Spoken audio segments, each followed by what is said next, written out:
नमस्कार, मैं हूं इसमें अलंकार और अभी हमारे साथ दीपक प्रकाश जी हैं। हज़ारीबाग में आज कुछ ये आयोजन यहीं पे कुछ विशेष पूरे प्रदेश में के सभी जिलों में इसी प्रकार का मैं प्रवास कर रहा हूँ। पार्टी के कार्यकर्ताओं से संवाद करने के लिए, संगठन के विस्तार के लिए, केंद्र सरकार की योजनाओं को ज़मीन तक पहुँचाने के लिए और साथ में इस राज्य की शासन व्यवस्था के संदर्भ में लोगों से जानकारी लेने के लिए भी और इस कुशासन के खिलाफ संघर्ष का आह्वान करने के लिए। इसके अतिरिक्त सर क्या ये पंचायत चुनाव की भी तैयारी नहीं देखी जा सकती इसमें? स्वाभाविक राजनीति में चुनाव तो हमारे कार्यकर्ता लड़ेंगे। ये दलीय आधार पर चुनाव नहीं है, ये भी सच है। ये हमारे कार्यकर्ता चुनाव लड़ेंगे। पिछले बार भी चुनाव हुआ था, अधिकाधिक जगह पर भाजपा के लोग जीते थे। इस बार भी बीजेपी कार्यकर्ता ज़्यादा से ज़्यादा चुनाव जीते, ये भी हमारा प्रयास रहेगा।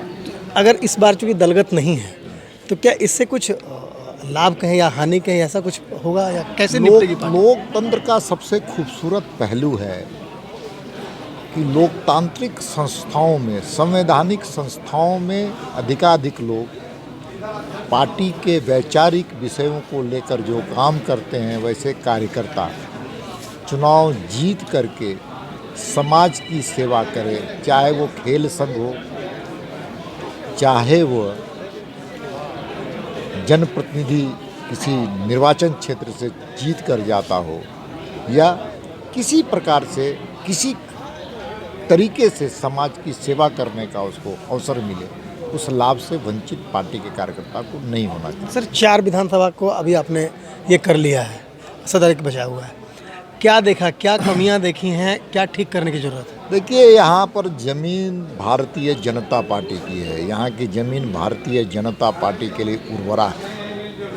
यह ज़मीन मेरी, फसल भी मेरी, और भारतीय जनता पार्टी ही नहीं बल्कि राष्ट्रवादियों के लिए यह ज़मीन की धूलि को मस्तक में लगाने वाली ये भूमि।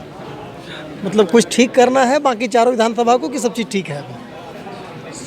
5 विधानसभा हैं इस जिले के अंदर जी, एक का अभी करना बाकी है। 5 विधानसभा अगले बार रिजल्ट का इंतजार कीजिए जब चुनाव होंगे। कि सभी जिलों में इसी प्रकार का मैं प्रवास कर रहा हूँ। पार्टी के कार्यकर्ताओं से संवाद करने के लिए, संगठन के विस्तार के लिए, केंद्र सरकार की योजनाओं को ज़मीन तक पहुँचाने के लिए और साथ में इस राज्य की शासन व्यवस्था के संदर्भ में लोगों से जानकारी लेने के लिए भी और इस कुशासन के खिलाफ संघर्ष का आह्वान करने के लिए। इसके अतिरिक्त सर क्या ये पंचायत चुनाव की भी तैयारी नहीं देखी जा सकती इसमें? स्वाभाविक राजनीति में चुनाव तो हमारे कार्यकर्ता लड़ेंगे। ये दलीय आधार पर चुनाव नहीं है, ये भी सच है। ये हमारे कार्यकर्ता चुनाव लड़ेंगे। पिछले बार भी चुनाव हुआ था, अधिकाधिक जगह पर भाजपा के लोग जीते थे। इस बार भी बीजेपी कार्यकर्ता ज़्यादा से ज़्यादा चुनाव जीते, ये भी हमारा प्रयास रहेगा।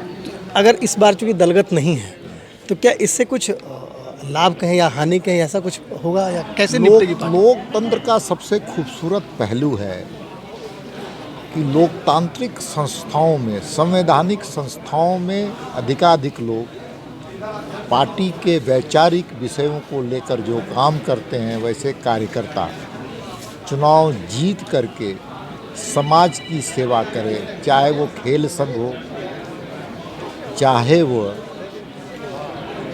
जनप्रतिनिधि किसी निर्वाचन क्षेत्र से जीत कर जाता हो, या किसी प्रकार से किसी तरीके से समाज की सेवा करने का उसको अवसर मिले, उस लाभ से वंचित पार्टी के कार्यकर्ता को नहीं होना चाहिए। सर 4 विधानसभा को अभी आपने ये कर लिया है, सदर एक बचा हुआ है। क्या देखा, क्या कमियां देखी हैं, क्या ठीक करने की ज़रूरत है? देखिए, यहाँ पर ज़मीन भारतीय जनता पार्टी की है। यहाँ की ज़मीन भारतीय जनता पार्टी के लिए उर्वरा है।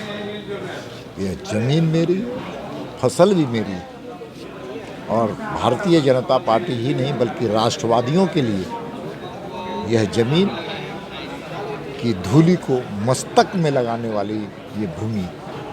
मतलब कुछ ठीक करना है बाकी चारों विधानसभा को, कि सब चीज़ ठीक है? 5 विधानसभा हैं इस जिले के अंदर जी, एक का अभी करना बाकी है। 5 विधानसभा अगले बार रिजल्ट का इंतजार कीजिए जब चुनाव होंगे। तो 5 स्थानों पर भारतीय जनता पार्टी का कार्यकर्ता विधायक बन करके अगली सरकार कमल फूल वाली सरकार बनेगी। ये तय हो गया। निश्चित तौर पर। तो ये थे दीपक प्रकाश जी जिन्होंने कहा कि जो चीज़ें जो तय हो गया है वो ये है कि पार्टी अभी से तैयारी कर रही है और आगामी विधानसभा में 5 विधानसभा सीट ये जीत कर आएगी। इसमें अलंकार लगातार .in। न्यूज अपडेट के लिए आप हमारे चैनल को सब्सक्राइब करें। आप हमें फेसबुक और इंस्टाग्राम पर भी फॉलो कर सकते हैं। बने रहे लगातार .in के साथ।